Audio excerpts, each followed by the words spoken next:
साथियों नमस्कार। पिछले एपिसोड में हमने देखा है कि हिंदुओं को अपने ही देश में गंभीर स्थिति का सामना करना पड़ रहा है। ये बड़ी बेशर्मी और निर्लज्जता की हद हो चुकी है। हिंदू महिला या पुरुष, इनके विरुद्ध लगातार आग उगला जा रहा है, जान से मारने की धमकी दी जा रही है, फतवे जारी किए जा रहे हैं और बलात्कार की भी धमकियां मिल रही हैं। और ये हाल तब है जब हिंदू बहुसंख्यक है।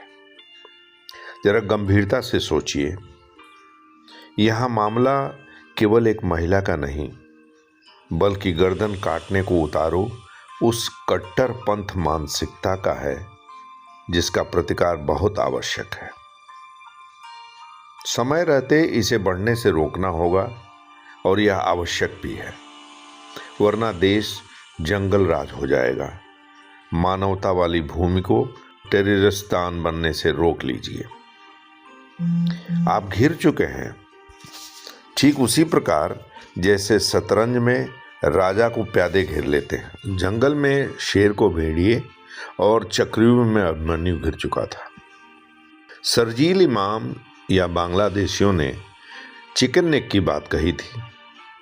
क्या आप जानते हैं, हर शहर का एक अपना चिकन नेक होता है, हर बाजार का एक चिकन नेक होता है और सभी चिकन नेक पर गलत इरादा वालों का कब्जा हो चुका है। बिजनेस जिहाद कितना हावी हो चुका है यह आप सब जानते हैं।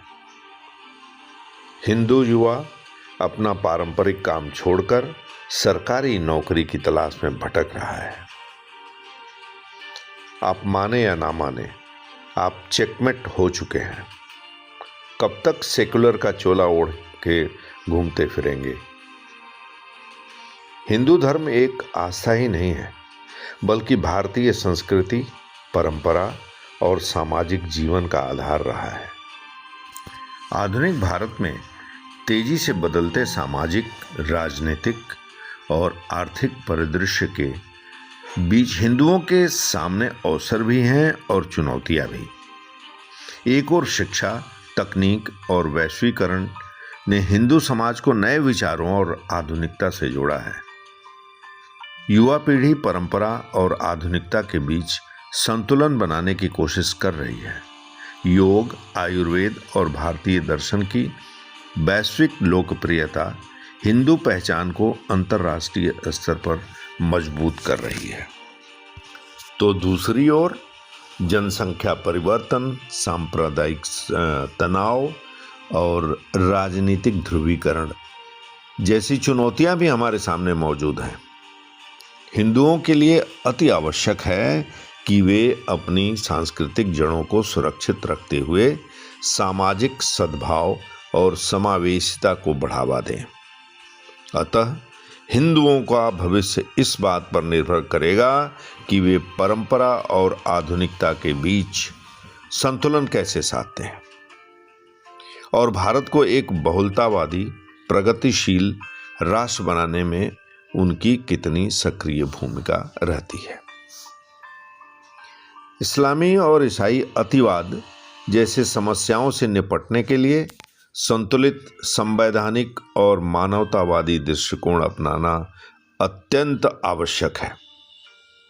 समस्या का समाधान धर्म विरोध में नहीं बल्कि अतिवाद के विरोध में होना चाहिए। शिक्षा सबसे प्रभावशाली साधन है। वैज्ञानिक सोच, संवैधानिक मूल्य, इतिहास की समग्र समझ और आपसी सह अस्तित्व की शिक्षा युवाओं को कट्टरपंथ की ओर जाने से रोक सकती है। धार्मिक शिक्षाओं की व्याख्या में सुधार और प्रगतिशील धर्म हिंदू गुरुओं की भूमिका भी महत्वपूर्ण होती है, जो हिंसा और घृणा के विरुद्ध स्पष्ट संदेश देने का कार्य करें। कानून व्यवस्था के स्तर पर राज्य को बिना भेदभाव के सख्त से सख्त कार्रवाई करनी चाहिए। वित्त पोषण, ऑनलाइन प्रचार और संगठित नेटवर्क पर निगरानी अत्यंत आवश्यक है। अंततः संवाद और सामाजिक समावेश से विश्वास बढ़ता है। जब समुदायों को न्याय, अवसर और समान अधिकार मिलेगा, सम्मान मिलेगा, तब अतिवाद की जमीन कमजोर पड़ेगी। शांति, न्याय और संवैधानिकता यही अस्थायी समाधान हो सकते हैं। आशा है आपको ये वीडियो पसंद आया होगा। कृपया लाइक करें और चैनल को सब्सक्राइब करें। वीडियो को दोस्तों तक शेयर करना ना भूलें। जय हिंद, जय भारत।